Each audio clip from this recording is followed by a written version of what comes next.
Two of China's three state-owned aerospace companies have already rolled out their own next-gen jets.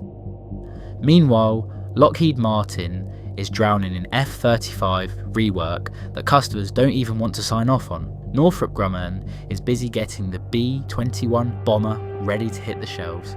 And Boeing, the most controversial, the one that keeps showing up in the news for all the wrong reasons, suddenly gets handed the crown jewel of the NGAD program, the manned F-47 fighter. So, Boeing, or should we call it McDonnell Douglas, can it really shoulder America's future in the skies?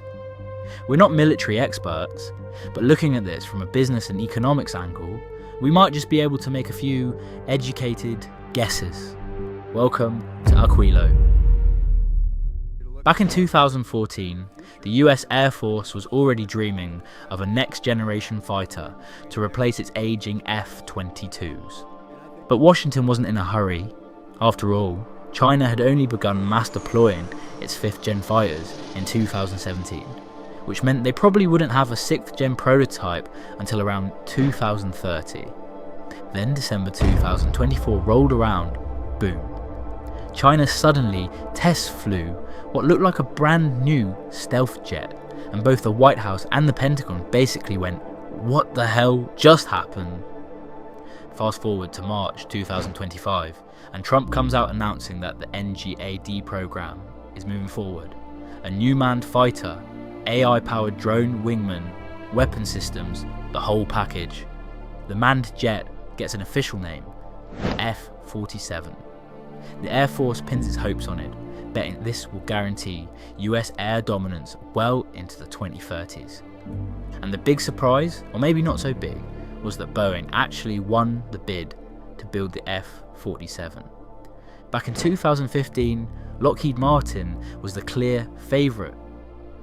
Northrop Grumman was busy with bombers, so they were basically a background player. But then Lockheed's F-35 program started tripping over its own shoelaces, production headaches, after-sales issues, with the White House needing to keep all the defence giants happy. Boeing, well, McDonnell Douglas really, the maker of legends like the F-15 Eagle and the F/A-18 Hornet, suddenly looked like the best, maybe even the only option left on the table.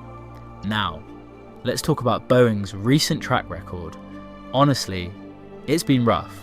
Between 2018 and 2019, two 737 MAX crashes killed 346 people. In 2020 to 2021, the 787 Dreamliner had major defects and production was slashed. In 2022, a 777X suffered an engine failure during testing. In 2023, more 787 issues triggered another FAA investigation. Then, in 2024, a 737 MAX 9 had a door plug blow out mid-flight, tearing a giant hole in the fuselage. Miraculously, no one died. Older folks probably still remember when Boeing was the poster child for safety. "If it's not Boeing, I'm not going," that used to be the slogan. Today, it feels more like, if it's not Airbus, I might just take the bus. So how on earth did it come to this? To really get what happened, we've got to rewind to the 1990s to 1997's full-blown political sacrifice, a bloodletting of Boeing in the name of the defence industry. Back in the 1980s, Boeing's engineering culture gave it safer, more user-friendly jets, and it steadily replaced McDonnell's DC series. Boeing's accident rate was about 0.3 per million flight hours. McDonnell's was 3 times higher. The DC planes even earned the nickname Daily Crash. Business was tanking. McDonnell slashed civilian R and D to save money, leaned on its fighter jets to pad earnings. In 1994, McDonnell brought in Harry Stone Cypher, a GE exec and Jack Welch disciple. Stone Cypher's playbook? Squeeze the engineers, chase shareholder returns. That move basically pushed McDonnell's finance-first obsession into overdrive. By the mid-1980s, they were already drifting that way, and Stone Cypher just cranked it up to 11. Fast forward to 1997, and under the watchful eye of the US Department of Defense, a severely malnourished McDonnell was dragged to Boeing's front door. On paper, it was a stock swap merger. As part of the deal, Stonecipher slid into a VP chair at Boeing, planting the seeds of the company's future industrial decline. And sure enough, when their CEO, Phil Condit, went down in scandal in 2003, the board didn't hesitate. They pulled Stonecipher out of the wings and gave him the big chair. He carried over McDonnell's shareholders first playbook, banging on about profit margins and cash returns. Boeing is no longer an engineer's company, it's a shareholder's company, he said. Under his watch, the 787 Dreamliner was outsourced left and right to cut short-term costs. Even though he was pushed out in 2005, the damage to engineer culture was done. Between 2000 and 2010, Boeing spent tens of billions on stock buybacks and dividends, way more than on new aircraft development. In short, Boeing stopped being Boeing and became McDonnell Douglas 2.0. So can Boeing really handle something like the F-47 today? The signs aren't promising. Start with R and D. The last time Boeing fully developed a fighter was the X-32 in the 1990s. McDonnell's last was the F-18 in the 1970s. That's 5 decades ago. Back then, the F-18 team had about 15,000 engineers. Today, Boeing has fewer than 5,000 on the F-47. Compare that to 7,000 on the F-22, 8,000 on the F-35, and even Lockheed's drone team for NGAD has 5,000. For a 6th gen jet that's supposed to be even harder, 5,000 engineers just doesn't cut it. Manufacturing isn't looking much better. The KC-46 tanker program has been riddled with defects, with many units needing rework before delivery. Boeing's civilian jets. Deliveries fell from 750 a year before COVID to about 500 now. That's a 30% drop in capacity, which is really bad. And this all traces back to culture. McDonnell's finance-first mindset hollowed out Boeing. McDonnell lost to Boeing by chasing numbers over engineering. After the merger, that same mindset hijacked Boeing, pulling it down year after year. So here's the million-dollar question. Will Boeing's leadership give engineers their power back? Current CEO Dave Calhoun is a finance guy through and through, raised in GE's numbers-driven culture. He retires in 2026, but odds are his replacement will most likely come from finance or management, not engineering. Sure, Boeing will invest in NGAD, but will they bet the farm? Probably not. And there's a bigger problem. The US military aerospace ecosystem itself is shrinking. In the 1980s, there were 60,000 military aircraft engineers. Today, 20,000. Top grads now want to work at OpenAI or Google, not military jets. It's a straightforward question. If you're a uni student, would you rather go work at somewhere like OpenAI or Google, maybe even start your own thing, than end up in the rather narrow world of building fighter jets or working at NASA?